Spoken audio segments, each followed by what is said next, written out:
Alors les amis, on est de retour et on va terminer maintenant notre toute dernière partie de notre code. Le projet il est assez long, mais quand même je trouve qu'il est assez intéressant parce que ça va vous permettre, déjà, vous avez appris à bien positionner des éléments, vous voyez un peu, vous avez appris à bien positionner des éléments sur la page, à bien les centrer, à faire un menu de navigation, à faire un bouton, et qu'est-ce qui va vous rester? À faire un footer. Et le footer c'est la base dans la programmation web, surtout en développement web. Si vous arrivez à faire tout ça, vous êtes clean. Le reste, ça va être du gâteau. Ça va être très facile à faire. Donc, on va essayer de faire un photo comme ça. Vous voyez un peu? On va essayer de faire un truc comme ça. Donc, c'est la dernière partie qui reste et on va s'attaquer à ça maintenant. Donc, on va aller dans notre code, toujours. Et pour le footer, il faut comprendre que pour le footer, il faut la balise footer. Donc, on va directement prendre notre balise footer. Comme ça. Et maintenant, on va mettre une div qui aura la classe social media. Maintenant, ce que je viens de faire là, je pouvais écrire une div, ensuite je mets la classe. Mais quand vous savez que vous allez utiliser une balise div avec une classe, pas besoin d'écrire div. Vous mettez juste le point et vous mettez le nom de la classe et vous appuyez sur Entrée. Ça va le faire. Vous allez voir maintenant. Social media, vous voyez, il y a div, il y a social media. Donc, social media, div social media, c'est la div qui va contenir toutes mes icônes de réseaux sociaux. Toutes mes icônes de réseaux sociaux. Vous voyez un peu? Et pour les réseaux sociaux aussi, on va utiliser un truc assez spécial qui s'appelle Font Awesome. Je vais vous montrer ça très bientôt quand on va continuer le code. Mais pour le moment, on va essayer d'abord de se focaliser sur l'HTML. Donc j'aurai une div qui aura la classe button comme ça.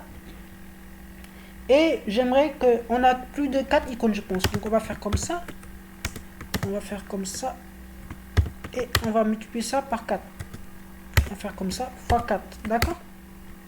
Voilà, vous voyez? Donc j'ai une div qui a la classe button qui me l'amène 4 fois. C'est pas intéressant ça? Vous voyez comme c'est intéressant? La programmation, c'est la base, franchement. Je vous le conseille.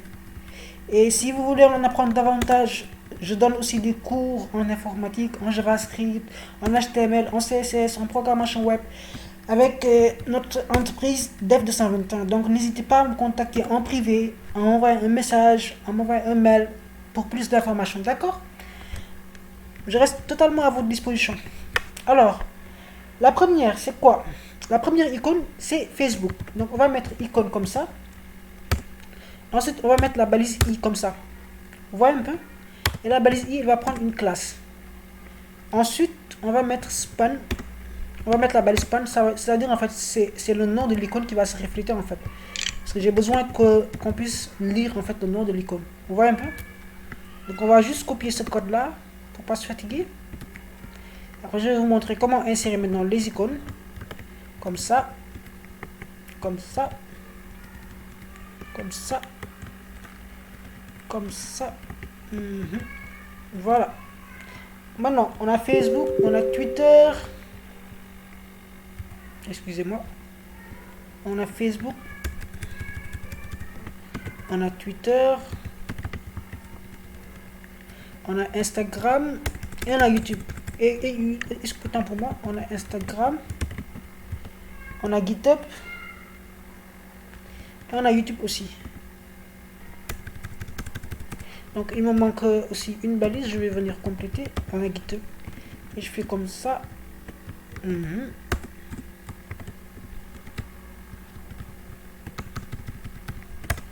Et on a YouTube. Voilà, c'est bon. Maintenant, pour avoir des icônes, on a ce qu'on appelle un site qui s'appelle Font Awesome. Maintenant, je vais vous le montrer avec mon autre navigateur parce que des fois, le site il bug en fait sur Chrome. Donc, on va partir sur Firefox et on va aller sur Font Awesome pour voir comment marchent les icônes. C'est très intéressant aussi. Ça va me permettre de pas télécharger des icônes sous format d'image sur votre dossier. Ça va l'alourdir, surtout quand vous allez prendre votre site et le mettre sur votre serveur. Et ça va l'alourdir. Donc, mieux vaut utiliser ce qu'on appelle un CDN. Un CDN, c'est quoi? C'est-à-dire, c'est un lien qui va être lié à un serveur. Et ce serveur-là, il va vous envoyer toutes les informations dont vous avez besoin à travers Internet. Donc, dès le moment que vous avez Internet, bam, ça passe directement sans problème. Vous voyez un peu? Donc, allons-y maintenant. Et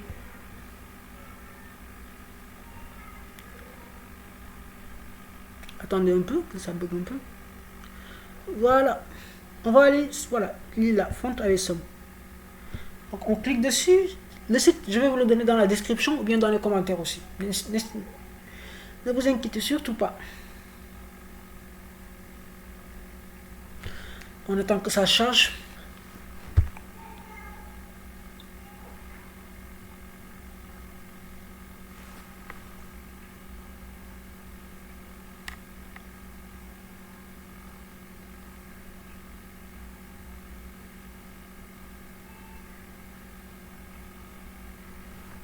Voilà. Maintenant, regardez, on a déjà toutes nos icônes ici. Vous voyez un peu? On a des icônes qui sont là.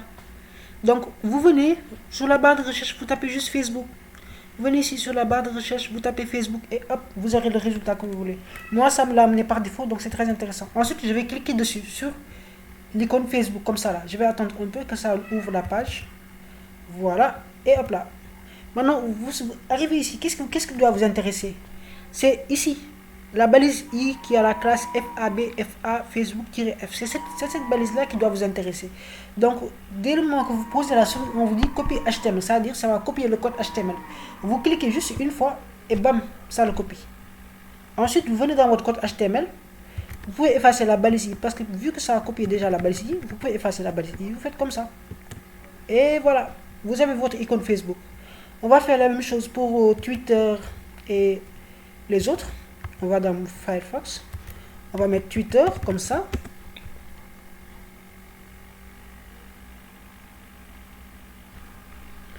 Voilà.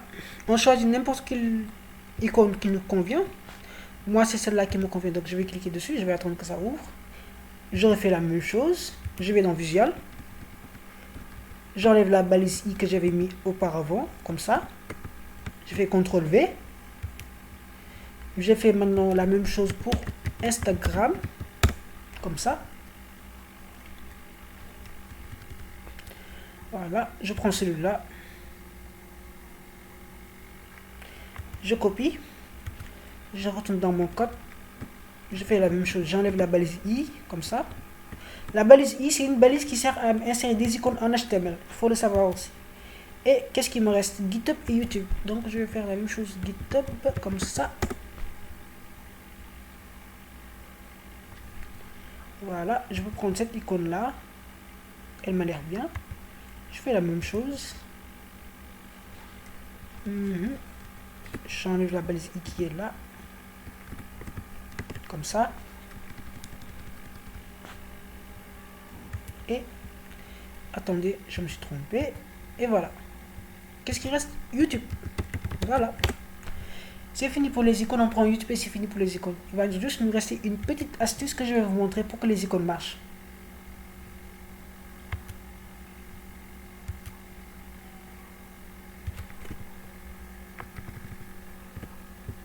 Voilà. Maintenant, jusque-là, on a juste copié le code HTML de ces icônes. Mais ces icônes-là ne nous appartiennent pas. Ils ne sont pas sur notre dossier. On doit les importer. Donc, qu'est-ce qu'on va faire? On doit leur mettre avec leur lien. On va mettre lien vers les icônes de réseaux sociaux. Voilà. On va faire une link comme ça. On va aller maintenant chercher le lien. Où va-t-on chercher le lien? On va toujours retourner sur Font Awesome. On va venir Font Awesome. Je vous conseille, quand vous allez sur Font Awesome, créez un compte. Ça va vraiment vous aider quand même. Créez un compte, inscrivez-vous là-bas et ça va être très intéressant pour vous. Vous allez toujours vous en servir. Donc, on vient ici. Arrivé ici, on va appuyer sur Font Awesome CDN. C'est-à-dire, c'est le lien qui va nous permettre d'activer nos icônes. Donc, qu'est-ce qu'on va faire? Arrivé ici. Vous voyez ce lien-là? C'est le link comme ça, là, très long comme ça, là. On va le copier. On va juste copier ça. Ce qui est dans le href, https, jusqu'à all.css. Et voilà. On fait comme ça. On retourne dans notre code. On va le copier ici dans le href. Et maintenant, on va voir le résultat si notre code marche ou pas. Vous allez voir tout de suite les icônes. Regardez, les icônes sont là. Facebook, Twitter, Instagram, GitHub, YouTube. Donc, c'est parfait. Maintenant, ils ne sont pas dans la bonne position. Qu'est-ce qu'on va faire? On va aller dans notre CSS et... Attendez, on va aller dans notre CSS et on va styliser tout ça. Donc, voilà. On prend nos icônes. Voilà. Voilà. On descend jusqu'en bas, comme d'habitude. On va mettre un commentaire, Shift Alt A, et on va mettre footer. Pour dire que on va commencer à styliser le footer.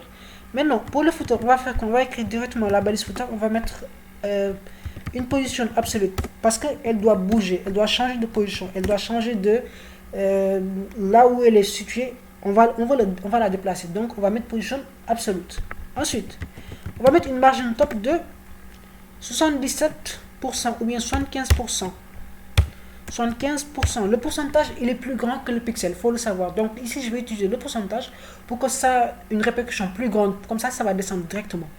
On va voir ça. Regardez. À la base, il était là. Mais regardez maintenant, où est-ce qu'il est? Il est ici.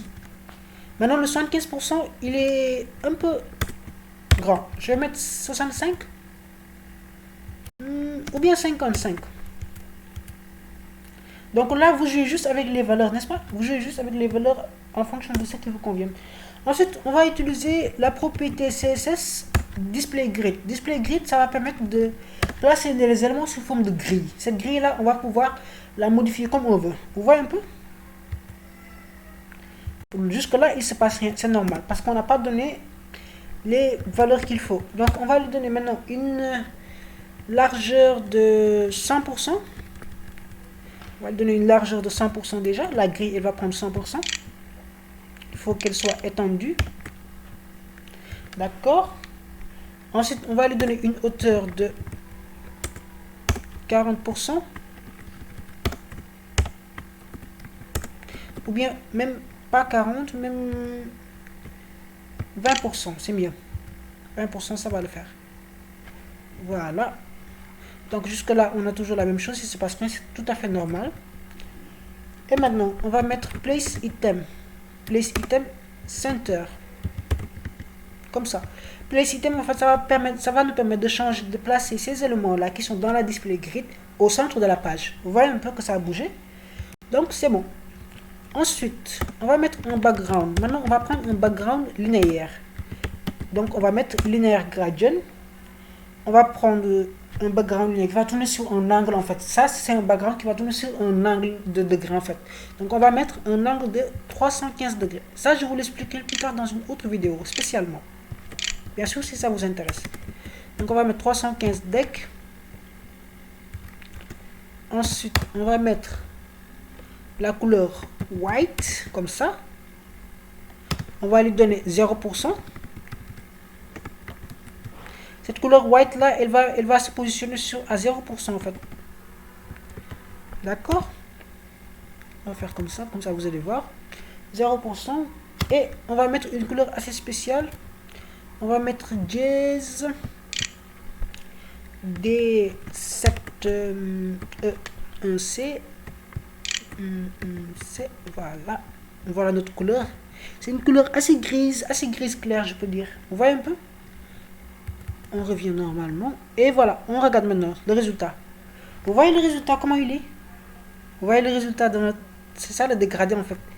C'est ça le dégradé. Et je pense que la hauteur ici, on va un peu augmenter le margin top, mettre du 57% pour que ça bouge un peu. Voilà. Voilà, c'est normal. Voilà, on va continuer notre code maintenant. Donc ça, c'était pour le footer. Maintenant, on va s'intéresser aux réseaux sociaux. Donc on va mettre social media. Vous pouvez mettre footer après social media ou bien mettre social media directement. Là, il n'y a pas de souci, c'est pas un problème. On va mettre social media, on va mettre button. Pourquoi button? Parce que là, je veux styliser tous les boutons du navigation en même temps. C'est pour ça que j'ai mis la classe button. Donc on va mettre social media button. On va les donner un display inline block. Display inline block. Ensuite, on va leur donner une largeur de 60% chacune d'entre elles, une hauteur de 60% aussi chacune d'entre elles, Ensuite, on va cacher le overflow. Le overflow, en fait, c'est ça qui va permettre de faire, en fait, d'afficher un élément qui défile. Mais là, on ne veut pas que ça défile. On ne veut pas que cet élément défile parce qu'on en aura besoin plus tard. Surtout ici. Je vais vous montrer ça. Ici, en fait, on a ce qu'on appelle un overflow. De base, on va le cacher parce qu'on n'en a pas besoin là maintenant. Ça va un peu nous gaspiller le truc. Donc, on va mettre overflow hidden. Hidden, ça va permettre de cacher cet élément. Ensuite, on va mettre une marge de 0 et de 5 pixels. Pour un peu les espacer, on va mettre un background white, comme ça. On va mettre un border radius de 50 pixels parce que nos icônes de réseaux sociaux, ils sont quand même ronds. Donc on va mettre 50 pixels comme ça. On va mettre un curseur pointeur, c'est-à-dire quand on pointe, quand notre souris se pose sur les icônes, on a un pointeur. Et voyons voir maintenant, juste là, qu'est-ce qu'on a? Vous voyez un peu ce qu'on a? Ça commence à être bien. Donc le résultat n'est pas ce qu'on s'attend, mais c'est normal, c'est le début. On va mettre maintenant un box shadow. Le box shadow, en fait, c'est une ombre de boîte. C'est l'ombre de la boîte, en fait. On va mettre all. Attendez, je me suis trompé. Box shadow. 0.7 secondes. On va faire que ça soit un peu plus long que d'habitude. On va mettre all, 0.7 secondes. On va mettre ease out. Ça veut dire en entrée et en sortie. Et on va mettre une transition aussi. Parce que quand je vais commencer à mettre le hover, j'aurai besoin d'une transition. Excusez-moi, je me suis trompé. C'est ça la transition. Excusez-moi. Donc on va faire ça. On change ça. Maintenant, pour le box shadow, on va mettre 0 pixels. 10 pixels.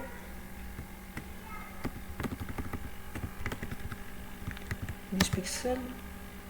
On va mettre une couleur RGBA. Voilà. Maintenant, notre couleur RGBA, on va lui donner une couleur assez sombre. 0, 0, 0 et 0.1. Exactement. Donc, jusque-là, c'est bon. Regardez maintenant. Vous ne le voyez pas peut-être, mais il y a une ombre. Il y a une ombre assez faible qui est en bas. Vous voyez un peu? Vous allez voir ça plus tard. On va continuer le truc. Donc, on va mettre un over maintenant.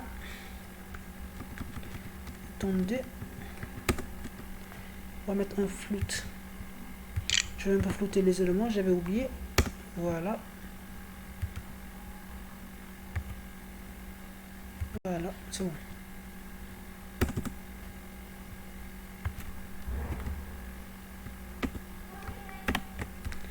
Et voilà.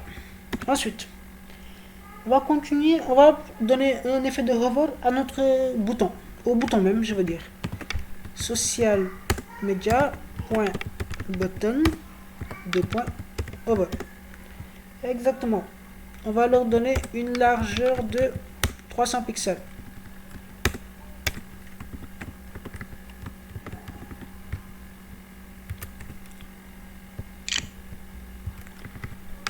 Pixels comme ça. Voilà. 300 ou 200. 200. On va mettre 200. Pour tester d'abord. Si les 200 sont trop petits, on va mettre 300. D'accord. Voilà. C'est bon. 200 pixels. Ensuite, qu'est-ce qu'il faut faire d'autre? Maintenant, on va s'occuper de nos icônes. On va mettre social media. On va mettre button. On va mettre icônes. C'est-à-dire les icônes qui sont ici en fait. Les icônes carrément. Avant même de changer les icônes des balises de Facebook, des trucs comme ça, on va styliser la balise qui contient les icônes d'abord. Et vous allez voir le changement. Donc, qu'est-ce qu'on va faire? On va mettre un display encore inline block comme ça. On va mettre une largeur de 60 pixels. Une hauteur de 60 pixels. un texte align center parce qu'il faut que ça soit centré aussi au milieu, les alignements de texte. Une border radius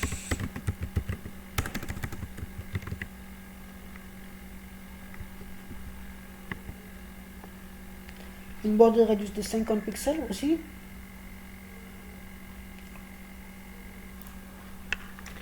De 50 pixels. Attendez.